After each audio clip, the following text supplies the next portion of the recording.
10 years ago, I met a man with an exorbitantly red face.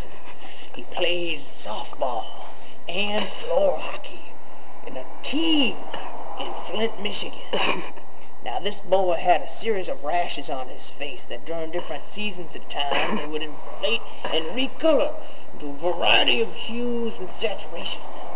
And the worst of them all was Purple Face. Purple Face Tommy, they used to call him. Behind his back, when he wasn't around, Purple Face Tommy had a thyroid infection which caused his eyes to flip forward like huge balls in his eye. I was afraid of Purple Face Tommy, so I had to drink myself vitamin E oil every day on account of he had an allergic reaction to vitamin E, and I knew it would serve as much like garlic to a vampire would. But I wasn't afraid once I hit the peak age of 18 and my testosterone kicked and Purple-Faced Tommy had transfigured himself into green-faced Isaiah. Green-faced Isaiah was a different man altogether on account of the huge glasses he had to wear. He had astigmatism, which is about as raw as his mother's cornucopia. Yeah, she made cornucopias for a number of years in the 80s. She got big with Stretch Armstrong. Not the DJ, but the corn syrup toy. Well, you're familiar with the corn syrup toy. That reminds me of a story which occurred back in 1989. As a matter of fact, during the ska scene of such years, this was the second wave of brutality ska coming out of the Lower East Side of New York.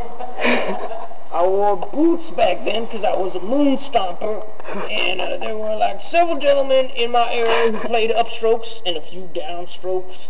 And what they did was they called up Tommy's mother and they requested a cornucopia shaped like Stretch Armstrong. I had no idea what this would be. I presumed that the cornucopia would be stretchable, much like it.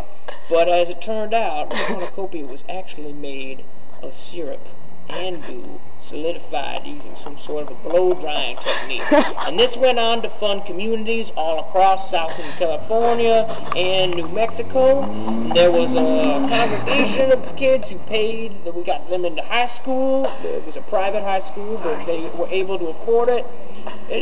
Southern California has never been the same. So I'd like to thank Tommy Face Greenballs, or whatever his name was, and also Isaiah Thomas from the Detroit Pistons, who once rolled up on me in front of Cranbrook and told me that he respected me running. I was in Daisy Dukes at the time, and I had a lot of sweat.